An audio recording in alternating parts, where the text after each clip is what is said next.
얼마 전까지 이제 제 부모님이 한국에 계시고 하니까 제가 이제 한국의 뉴스도 좀 보게 되는데요. 비가 굉장히 많이 왔었어요.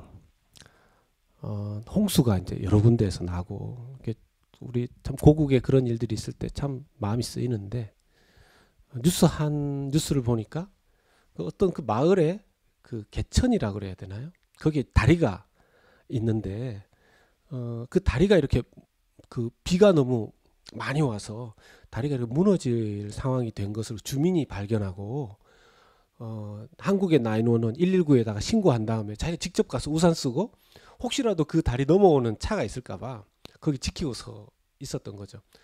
그러다가 마침 그 다리에 들어오는 차가 있어서 오지 말라고 막 손짓을 하니까, 놀랍게도 그걸 무시하고 이 사람이 그냥, 왜냐면 뭐 경찰도 아니고 뭐도 아니니까 올 수도 있었을 텐데, 그 신호를 보고 이 차가 뒤로 이제 백업을 해서 후진을 했는데, 후진하고 얼마 안 있다 그 다리가 그냥 그 급류에 주저앉아 버리더라고요. 제가 보면서도 뭐 정말 저게 사실일까 이런 생각이 들었었습니다. 그 사람은 그 누군가의 그 도움이 그 사람의 운명을 갈랐던 거죠. 그것 그냥 지나왔었으면 아마 자동차와 함께 급류에 휩쓸려서 어떻게 됐을지 모릅니다. 2001년도 9월 11일 이게 미국의 911이 터졌었죠. 얼마 전에, 우리 이틀 전에 911이지 않았습니까? 미국의 역사 속에서도 이 911은 정말 슬프고 정말 가슴 아픈 그런 사건이었는데요. 그때에 일어났던 일들 중에 저는 이 사건과 더불어서 늘 한 사람이 늘 같이 이렇게 생각나는 분이 있어요. 이희돈 장로님이시라는 분인데, 그때 무너졌던 그 월드 트레이드 센터의 그 세계 무역 센터의 그 수석 부총재였었죠. 그 이희돈 장로님이 그날 월드 트레이드 센터에 자기가 부총재니까 1년마다 한 번 열리는 이사회인가요? 거기 참석하기 위해서 이렇게 오다가 아침에 잘못 먹은 딸기 주스 하나 때문에 공항에서 월드 트레이드 센터로 바로 오지 못하고 그냥 화장실에서 배가 아파서 한 2~30분을 보내게 됩니다. 그 덕분에 이제 늦어버린 거죠. 그리고 이사회 그 15명의 세계에서 온 이사들도 아침을 먹으면서 같이 회의를 하기로 했었는데, 그냥 이게 뭐 부총재 총재가 못 오니까 이제 회의를 12시로 미루고 내려왔는데, 그 사이에 사실 1차 비행기가 그 타워를 치지 않았습니까? 그 덕분에 그 잘못 먹은 것 같았던 그 딸기 스무디, 스트로베리 스무디 그 한 잔이 이희돈 장로님의 운명을 갈랐죠. 그리고 그 덕분에 원래 같으면은 그 회의를 같이 해야 될 그 15명의 이사들, 그 이사들도 그 회의를 미루는 바람에 다 살았다는 거예요. 원래 같으면은 그 국제이사회 회의가 열릴 그 장소에 정확하게 1차 비행기가 거기에 충돌했답니다. 그 자리에서 다 죽었겠죠. 정말 자기도 알지 못하는 순간에 하나님 은혜로 자기의 운명을 가르는 사건을 경험하게도 됩니다. 우리의 운명은 그래서요, 어떤 때는 이렇게 알지 못하는 상황 속에서, 그 급류에 휘말릴 뻔했었던 그 운전자나, 그리고 월드 트레이드 센터가 그렇게 갑자기 무너질 것 같은 그런 상황 속, 이걸 누가 알 수 있겠습니까? 어떤 사람은 앞에서 그렇게 말렸어도 저 사람 누구야 하면서 지나가려고 했던 사람도 있을 거예요. 월드 트레이드 센터도 이희돈 장로님도 거기를 빠져나가는 과정 중에 여기로 가면 안 된다고 막 손짓하고 말렸지만 그대로 가는 사람들도 있었다는 거예요. 이런 것들을 볼 때 우리의 운명을 가를 수 있는 그 사건은 어떻게 보면 정말 너무너무 소중하고 귀중함에도 불구하고 때로는 굉장히 이렇게 불편하게 이해할 수 없는 방법으로 우리에게 온다는 생각을 해보게 됩니다. 오늘 우리가 읽은 이 본문, 유월절 패스오버의 장면이 그런 장면입니다. 이스라엘 백성에게는 완전히 운명이 갈리는 그런 순간인데, 이것을 인도하시는 하나님의 역사는요, 사실은 머리로 이해하기가 참 힘든 부분이 있습니다. 한 번도 경험해 보지 못했던 방식이었거든요. 한 번도 경험해 보지 못했던 방식입니다. 9번, 지금 10번째 재앙 아닙니까? 9번의 재앙으로 이집트는 거의 황폐화됐습니다. 이집트는 거의 황폐화됐습니다. 지금 마지막 9번째 재앙이 아주 깊은 어둠, 그 darkness, 어둠의 재앙이 나인트, 이 레드 아닙니까? 이게 9번째 재앙 아닙니까? 그 지금 아무것도 앞도 보이지 않는 이런 상황, 그 상황 속에 놓여져 있는 그들이었습니다.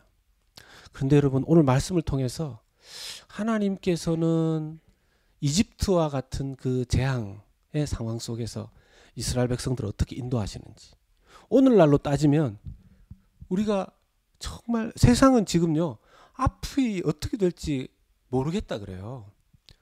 다음 넥스트 스텝이 어떤 건지 예상하기가 너무 어렵다는 겁니다. 백신요, 이게 언제 개발될지, 개발되는 것도 믿을 수 있을지, 이런 얘기들을 계속합니다. 그 넥스트, 또 그 다음 넥스트는요, 경제적인 상황은 어떻게 될지, 이 세계의 구도는 어떻게 될지, 이게 너무 구분하기가 너무너무 힘들다는 거죠. 업앤다운이 롤러코스터를 타듯이 계속 이렇게 되어지는 그런 상황 속에 있습니다.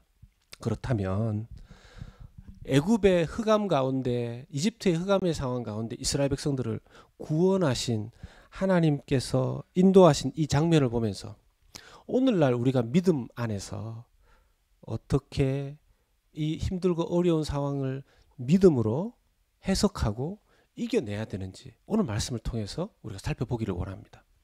첫 번째는요, 어두울 때, 캄캄할 때 주의 음성이 들린다는 것입니다. 여러분, 사람이 이렇게 보는 것에 참 민감해요. 보는 것에. 그런데 눈에 보이는, 눈이 닫혀지면 귀가 예민해질 수밖에 없습니다. 귀가 예민해질 수밖에 없어요. 911 터지고 나서요, 세상이 바뀌었습니다. 미국의 학자들이 뭐라고 얘기하냐면, 미국의 많은 엘리트 젊은이들이 911 이후에 그냥 힘들고 어려운 것들을 외면하고 싶은 문화가 더 많이 생겼대요. 그러면서도 신앙에 대한 마인드도 많이 생겼다는 겁니다. 이게 아이러니하게 컴바인이 되는데, 영혼, 영성에 대해서 관심은 생기고, 그러나 행복과 성공을 더 많이 추구하게 되다 보니까 죄, 심판, 고통, 이런 것들은 빠진 영성이 생기더라는 것입니다. 오늘날 사람들이 많이 이야기하죠. 교회에서 이 세대들을 다루기 위해서 죄라든지 심판에 대한 메시지는 거의 하지 않습니다. 사람들이 싫어한다는 거죠. 그런 메시지를 싫어한다. 그러니까 그 부분들이 많이 빠진 상태에서 하나님이 주시는 사랑, 하나님이 주시는 성공, 기적, 이런 것들 위주로 교회도 메시지를 주더라는 것입니다. 여러분, 여기 함정이 있는 것이죠. 여러분, 우리가 하나님 앞에서 잘 생각해 보십시다. 예수 그리스도의 부활이 우리에게 궁극적인 희망과 비전의 소식이기도 하지만, 십자가의 죽으심, 피 흘리심, 고통당하심, 그것 없이 부활이 있을 수 있습니까? 부활절이 우리에게 너무나 해피 이스터, 귀한 날이지만 고난주간이 없이 부활절이 있을 수 있습니까?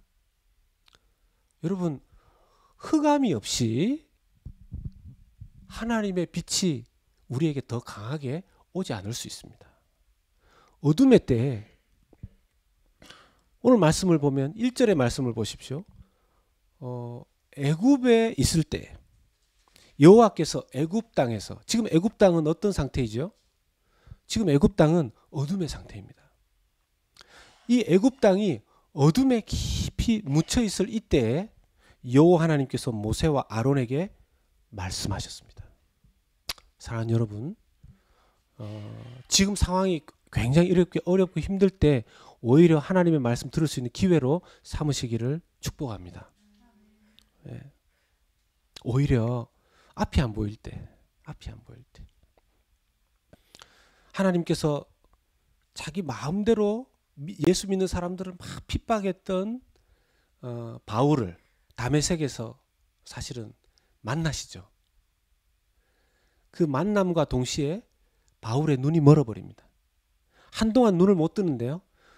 눈을 못 뜨는 그 기간 동안 자기가 그렇게 싫어했던 크리스찬들을 따라서 다니게 돼요. 그리고 그 크리스찬들에게 하나님의 말씀을 그 귀로 듣게 됩니다. 그 후에야 눈을 다시 뜨게 됩니다. 여러분, 오히려 이렇게 답답하고 어려운 때 사람들이 뭐 어디를 어떻게 의지해야 될지 모르는 이런 상황 속에서 오히려 이럴 때 그들이 귀를 기울이는, 성경책이 가장 많이 팔리는 때가 이런 때라고 하지 않습니까? 이때 예수 그리스도의 그 복음을 증거하는 사랑하는 우리 형제 자매님들, 우리 동역자 되시기를 주님의 이름으로 축원합니다. 또한 우리가 바라봐야 되는 것은요, 이 유월절로 인해서 그들의 역사의 출발점을 삼으신다는 겁니다. 오늘 말씀해 보면 하나님께서 정말 그 놀라운 말씀을 하세요. 2절에 이 달을 너희에게 달의 시작 곧 해의 첫 달이 되게 하고, 이 말씀을 주신 달이 한 3월 3, 4월쯤 된다 그래요. 마르치나 에어프릴쯤 되는 거죠. 그런데 아니 지금 시간은 3, 4월인데 하나님께서 이 달을 해 캘린더의 첫 달로 first month로 삼으라는 겁니다. 이 패스오버 때문에. 무슨 말입니까? 이스라엘 백성들이 세상을 살아갈 때 세상의 시간 개념으로 사는 게 아니라 하나님과 함께 시작하는 시간 개념으로, 우리의 시간 개념은 세상의 시간 개념이 아니라 하나님의 시간 개념으로 살라라는 것이죠. 여러분, 우리가 썬데이로, 이 롤스데이로 주일을 지키지 않습니까? 이 날이 일주일에 우리는 첫날이라고 믿습니다. 그러니까 7일 중에 첫날을 하나님 앞에 먼저 드리는 것이죠. 사람들은 6일을 일하고 7일째 쉰다고 생각하지만 우리는 첫날을 하나님 앞에 드린다라고 막 생각합니다. 이 개념이 우리는 그래요. 의미 없이 시간만 지나가는 것보다 하나님과 함께 매일매일을 살아가고 하나님과 함께 하나님을 위해서 하나님 앞에서 의미 있는 시간을 보내는 것이 훨씬 더 중요하다는 것입니다.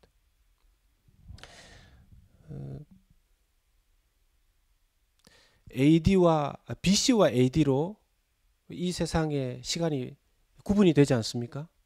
근데 예수님 안 믿는 사람들에게는 그냥 BC와 AD는 하나의 시간 구분일 뿐이에요. 그런데 우리 믿음의 사람들에게 있어서는 예수 그리스도가 오심과 예수 그리스도께서 오시기 전과 오시기 후로 역사가 나뉘었다라는 것이 우리에게는 엄청나게 큰 의미이죠. 예수 그리스도를 만나지 못한 사람에게는 이 말이 이렇게 됩니다. 아직까지 그의 의미 있는 이 시간 역사는 시작되지 않은 거예요. 하나님 만나지 못한 사람, 아직 그는 시간 카운트도 되지 않는 그런 인생을 살고 있는 것일 수도 있다는 거죠. 이 패스오버, 유월절을 하나님께서 이렇게 지키라고 말씀하십니다. 어린 양을 잡되 3절에 보면 그러니까 그 달에 아비벌이라고 하나님 정하시는데 그 달에 열흘째 날 어린 양 중에서 1년 된 흠 없는 어린 양을 취하라고 하십니다.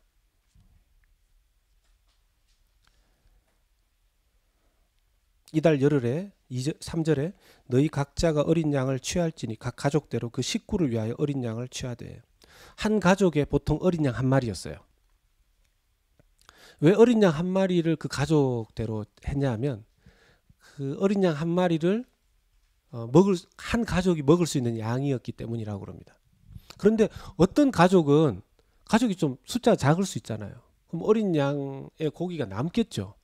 그래서 하나님께서는 4절에 그 어린 양에 대하여 식구가 너무 적으면 그 집의 이웃과 함께 사람 수를 따라서 하나를 취하여 각 사람이 먹을 수 있는 분량에 따라서 너희 어린 양을 계산할 것이며, 이게 무슨 말이냐면 어린 양 한 마리 잡는데 그 어린 양이 가족 숫자가 다 먹을 수 없는 많은 양이 되면 가까운 이웃과 나눠 먹으라는 겁니다. 함께 먹으라는 거죠. 5절에 그 어린 양은 반드시 흠없고 1년 된 수컷으로 해야 됐고요. 양이 없으면 염소 중에서 취할 수 있었습니다. 그런데 그달 10일에 양을 선택했는데 그 양을 언제 잡냐 하면 14일, 그러니까 이달 나흘날에 그때까지 간직하였다가 해질 때 이스라엘 회중이 그 양을 잡습니다. 여러분 4일 동안 그 양을 데리고 있어요. 왜 그럴까요? 양을 잘 관찰하라는 거죠. 정말 흠없는 어린 양인지. 그리고 그 양을 보면서 그 양을 소중히 여기는 마음 가지라는 거죠. 이 어린 양, 모든 새끼 이렇게 뭡니까? 이렇게 어린 것들은 귀엽습니다. 사랑스럽고. 어린 양 한 마리 자기 가족을 위해서 며칠 후에 희생되지 않습니까?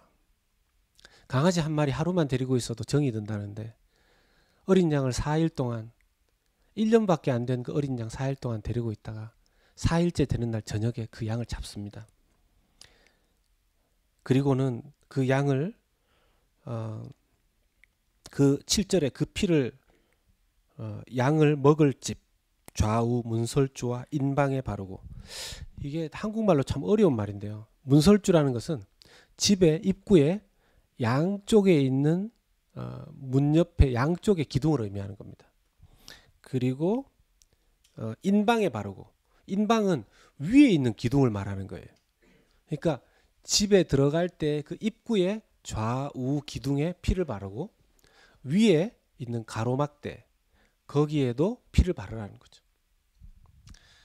여러분 이게 이 피를 바르려면 나무에 피를 바르려면 그 양을 잡고 그 피를 받아서 그 피를 바르는 사람 손에 온몸에 거의 피가 묻었을 겁니다. 여러분 이건 100% 예수 그리스도의 피 묻은 십자가를 의미하는 거죠. 여러분 예수님 십자가에 손과 발에 못 박히시고 머리에 가시관 쓰시고 그 십자가 나무에 예수님의 피가 그대로 묻어 있었지 않겠습니까?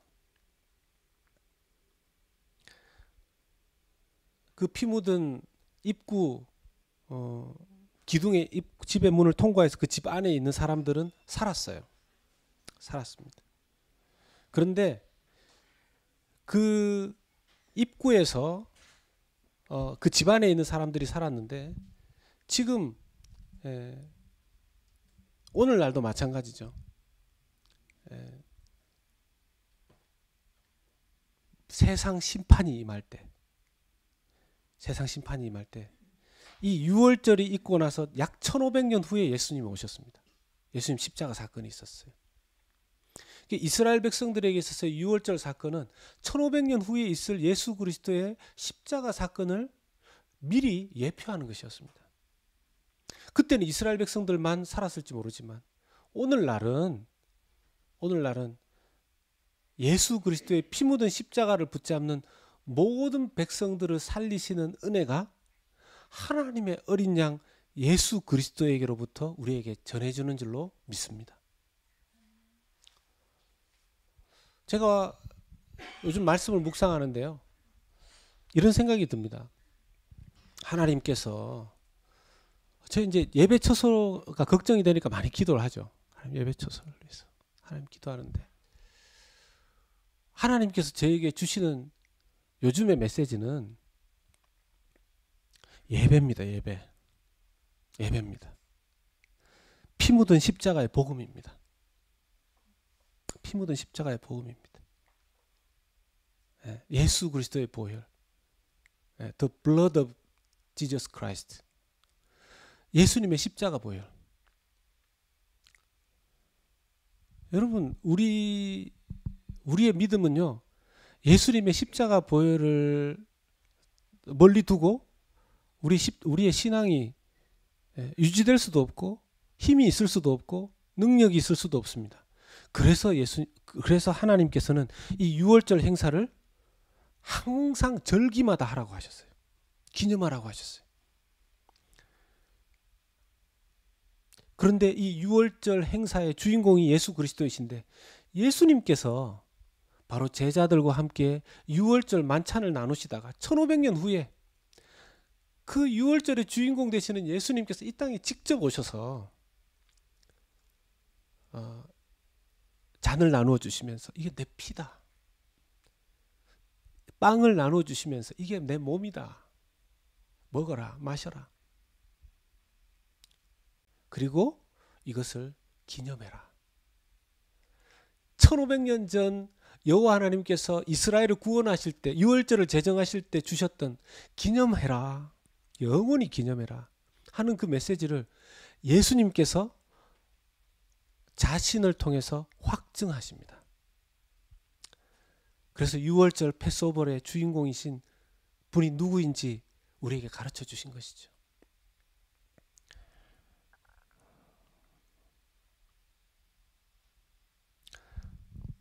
우리가 또 하나 기억해야 될 것은요, 우리의 구원은 심판을 통해서 이루어진다는 것입니다. 심판을 통해서. 여러분, 심판이 없는데 구원이 필요하겠습니까? 다 살게 될 것인데 무슨 구원이 필요합니까? 모두가 다 심판받아야 되는, 여러분, 죄 없는 사람이 어디 있습니까? 죄 없는 사람이 어디 있습니까? 이스라엘의 구원을 위해서 어린 양 한 마리를 잡아야 됐었는데 이 어린 양 한 마리의 조건은 1년 되고 정말 중요한 조건은 흠이 없었어야 됩니다. 흠 없는 제물. 이건 임시적인 제물이었다면 여러분, 이 땅에 모든 죄인들을 위해서 흠 없는 제물이 바쳐져야 했는데 그 흠 없는 제물은 오직 예수 그리스도밖에 없는 것입니다. 우리를 위해서 그 흠 없는 제물이 바쳐지신 거죠. 흠 없는 제물이. 그분이 우리를 위해서 대신 심판받으셨습니다. 온 인류는 심판받게 될 것입니다. 우리도 그 심판의 예외가 아닙니다. 우리도 죽습니다. 저도 죽고 여러분들도 언젠가 죽게 될 것입니다. 죄의 결과로서의 심판 우리 당하게 될 겁니다. 그런데 우리가 그 심판 없이 그냥 구원받는 게 아니고요.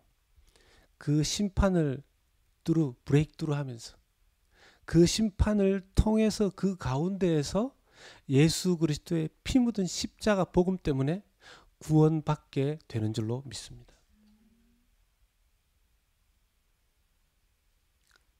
지금 이 재앙이 있을 때 이게 심판의 전조 아닙니까? 지금 심판의 전조입니다. 안 믿는 사람 믿는 사람 할 것 없이 지금 하나님의 심판이 가까워 왔다는 걸 알고 있습니다. 예수님이 첫 번째 first coming 오셨을 때 2000년 전에 그때가 첫 번째 심판입니다. 예수님이 이 땅에 오신 첫 번째 심판입니다. 그게 하나님이 이 땅에 직접 오시면요, 심판과 구원이 동시에 일어납니다. 예수님이 오셨기 때문에 하나님 나라가 활짝 열려졌고, 그러나 하나님을 거부하는, 예수 그리스도가 십자가에 죽으시고 부활하신 것을 거부하는 자는 심판이 굳어지는 것이고요. 예수 그리스도를 믿는 자에게는 그 심판 속에서 구원받는 은혜를 받게 하신다는 겁니다. 예수님이 두 번째 오실 것입니다. 세컨드 커밍. 예수님이 두 번째 오실 때 이 땅의 심판은 확정될 것입니다. 완전한 심판이 이루어질 것이고 완전한 구원도 함께 이루어지게 될 것입니다. 그래서 여러분 우리의 신앙생활 속에 고통과 슬픔과 아픔이 있습니다. 없을 수가 없어요. 없을 수가 없어요. 그런데 우리의 신앙생활에 아픔과 어려움과 힘듦이 있어도, 비참함이 있어도 그것이 없는 것이 아니라 그것이 있는 가운데에서 피 묻은 예수 그리스도의 복음 때문에 성령께서 우리를 구원받은 백성으로서 이렇게 세워주시는 역사가 성령으로 말미암아 저와 사랑하는 우리 형제 자매님, 우리 동역자들 여러분들에게 있는 것을 여러분들 믿으시기를 바랍니다. 슬픈 일이 왜 없어요? 아픈 일이 왜 없어요?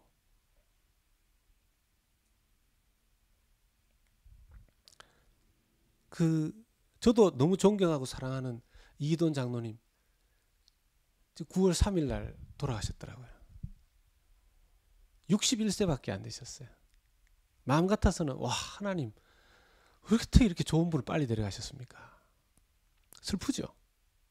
그런데 그 속에서 그가 어떻게 살았는지, 마지막까지 무슨 이야기를 유언으로 남기셨는지를 들으니까 이건 그 심판 속에서 구원의 약속을 받은 사람만이 할 수 있는 그 고백을 하시는 걸 보는 거죠. 여러분, 우리가 살고 있는, 우리가 받은 믿음이라는 것은 그런 믿음입니다.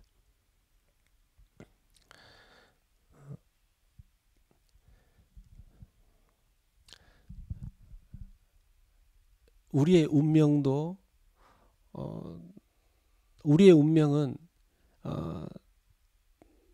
예수 그리스도의 십자가에서 갈라졌습니다. 예수 그리스도의 십자가를 믿는 사람과 믿지 않는 사람의 운명은 완전히 갈라집니다.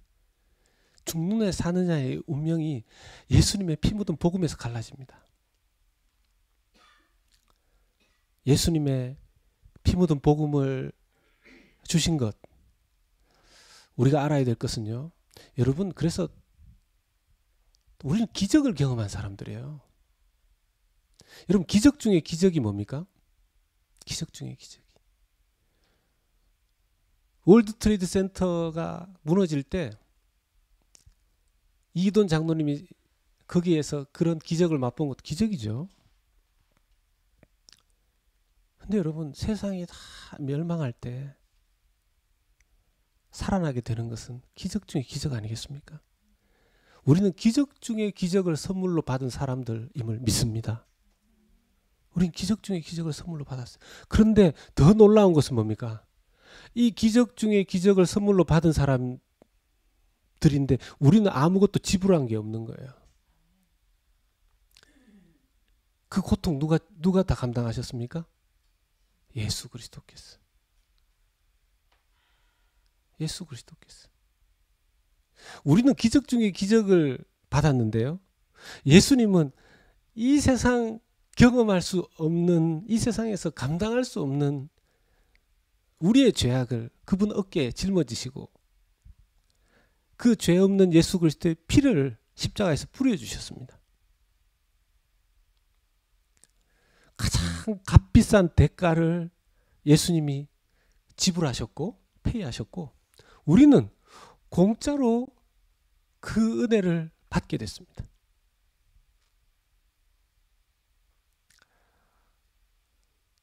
우리가 배워야 되는 남은 인생 어떻게 살아야 될까요? 피 묻은 십자가 복음을 아는 사람은 제일 첫 번째로 예배자가 되어야 되는 줄로 믿습니다. 예배자 되어야 됩니다. 예배자 되어야 됩니다. 이 6월절을 제정하실 때 하나님께서 예수 그리스도 1500년 후에 있을 예수 그리스도의 십자가 복음을 미리 예표하신 건데 11절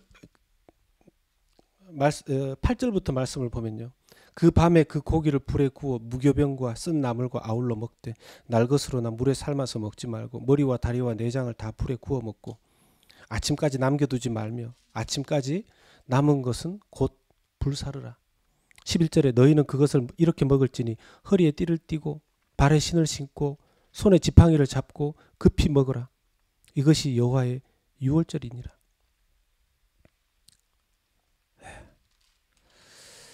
12절에 내가 그 밤에 애굽 땅에 두루 다니며 사람이나 짐승을 막론하고 애굽 땅에 있는 모든 처음 난 것을 다 치고 애굽의 모든 신을 내가 다 심판하리니 나는 여호와라. 13절에 내가 애굽 땅을 칠 때 그 피가 너희가 사는 집에 있어서 너희를 위하여 표적이 될지라. 내가 피를 볼 때 너희를 넘어가리니 재앙이 너희에게 내려 멸하지 아니하리라. 14절에 너희는 이 날을 기념하여 1년에 한 번 유월절을 지키게 하였는데요. 여러분 우리는 일주일에 한 번 유월절을 지키는 셈입니다. 사실은 개인적인 유월절은 매일매일 우리가 지켜야 되는 거죠. 항상. 말씀을 보면 이 모든 것이 다 예수님에게 맞춰져 있습니다. 어린 양을 물에 삶아서 먹지 말라 그랬어요. 그리고 오히려 불에 구워서 먹으라 그랬습니다. 왜 물에 삶아서 먹지 말라고 그랬냐면 어린 양을 물에 삶으려면 어린 양을 다 이렇게 각을 떠야 됐어요. 잘라야 되는 거죠. 다리를 다 자르고 몸통을 자르고 그리고 물에 삶잖아요. 통째로 삶는 경우는 뭐 없으니까. 근데 불에 구우면 온 몸통 하나를 그대로 하죠. 예수님이 십자가에서 죽으실 때 다리가 꺾이지 않았어요. 다리가 꺾이지 않았어요. 관절 하나도 꺾이지 않았어요. 예언이 되는 거죠. 그리고 여기에 보면 다음 날까지 남겨두지 말고 급히 먹으라 그럽니다. 급하게 먹으라. 그냥 당장 집에서 떠날 사람들인 것처럼 그렇게 먹으라는 겁니다. 여행 갈 사람처럼. 우리의 인생에 우리의 구원과 생명을 아는 사람들은요. 너무 이 땅에 막 완전히 정착해서 이 땅에 평생 영원히 살 사람처럼 그렇게 살 것이 아니라 나그네처럼 살라는 것이에요. 나그네처럼 살라는 것이에요. 여러분 일주일에 한 번 우리가 이렇게 함께 온라인에서 오프라인에서 이렇게 예배를 드릴 때 우리는 기억해야 됩니다. 내가 이 땅에 영원히 살 사람이 아니라 이 땅이 심판이 이르게 되면 나는 그 속에서 구원을 얻게 될 사람이다. 이 땅은 이 땅에서 끝날 땅이다. 내 영원한 내가 가야 할 곳, 살아야 할 곳은 따로 예비되어 있다. 이것을 늘 기억하며 살아라는 거죠. 세틀러로 이 땅을 살지 말고 필그림, 순례자로 이 땅을 살라는 것입니다. 근데 그 순례자의 인생 가운데 가장 중요한 것이 순례자로서 예배자가 되라는 겁니다. 예배자가. 제가 하나님 앞에 이제 교회를 개척하고 기도할 때 하나님 이제 우리가 한 5달 좀 넘었어요. 이제 좀 있으면 이제 6개월 정도 되는데 코비드 19에 나이 50에 이렇게 교회를 해서 하나님 이렇게 어떻게 되는 겁니까? 이렇게 기도하는데 저한테 어떻게 되고 말고는 너의 몫이 아니고 그건 내 몫이다 이렇게 말씀하시는 것 같아요. 그러면서 저한테 이번 말씀을 준비하면서도 그렇고 기도하면서도 지금 이제 예배 처소를 위해서도 우리가 많이 기도하고 있지 않습니까? 그런데 여러분 예배 처소보다도 더 중요한 것이 바로 예배 자체가 되는 줄로 믿습니다. 여러분 예배가 살아나야 돼요. 여러분 기도하는 것도 예배입니다. 우리 말씀으로도 예배합니다. 섬기는 것으로도 예배합니다. 우리 헌금으로도 예배합니다. 우린 교제하는 것으로도 예배합니다. 예배부터 살아야 돼요. 오늘날 예배가 너무 많이 무너졌죠. 여러분 이 팬데믹 상황 속에서 정말 예배자들이 하나님 예배자들을 찾고 계십니다. 여러분 힘들고 어려워도 저는 한편 예배자들의 마음이 이때 점검되는 것 같아요. 몸이 아파서 병상에 누워서라도 이렇게 온라인으로 방송을 들으시면서라도 예배 드리는 거. 하나님이 그 예배를 어떻게 기쁘게 안 받으시겠어요? 오히려 교회 안에 있지만 예수 그리스도의 피 묻은 십자가 복음을 붙드는 게 아니라 자기는 성공과 행복만을 위해서 신앙생활을 하고 교회를 다닌다면 과연 심판의 때 예수 그리스도의 십자가 복음을 붙잡지 않는 자가 구원의 그 은총 아래 있다고 말할 수 있겠습니까? 오히려 팬데믹 터지니까요. 아무것도 의지할 수 있는 게 없어요, 지금. 이때 예배하는 우리가 될 수 있기를 소원합니다. 10월 18일 주일에 선포주일이 되고 그때로부터 해서 이제 40일 동안 특별 새벽 예배를 드리려고 합니다. 특별 예배를. 제가 교제를 뭘로 할까 하다가 뭐 교제고 무엇이고 간에 그냥 말씀과 기도와 예배로 40일을 보내야 되겠다. 이 생각을 하나님 계속 주시는 겁니다. 여러분 40일 한번 특별 예배 한번 드려보십시다. 그 40일 예배가 끝나는 날이 11월 27일인가요? 제가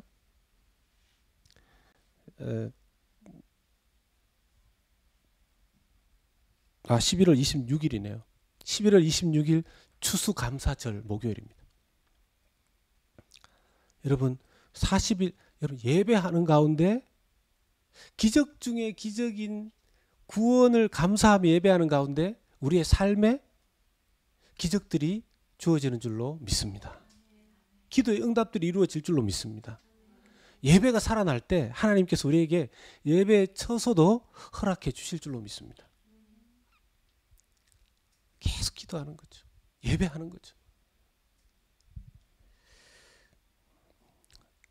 사랑하는 여러분, 오늘 여러분들에게 전할 메시지는 딱 하나밖에 없습니다. 어린 양 그 피가 이스라엘 백성들을 살렸듯이 우리를 위해서 피 흘리신 예수 그리스도의 피 묻은 십자가가 이 어둡고 답답하고 힘든 세상 속에서 그 피 묻은 십자가를 붙드는 자에게 하나님께서 구원의 약속, 구원의 은혜의 그 능력을 허락해 주신다라는 것입니다. 피 묻은 십자가 복음 붙들고 이번 한 주간도 승리하시는 우리 귀한 동역자 여러분들 다 되시기를 예수 그리스도 이름으로 축복합니다. 우리 함께 찬양하기를 원하는데요.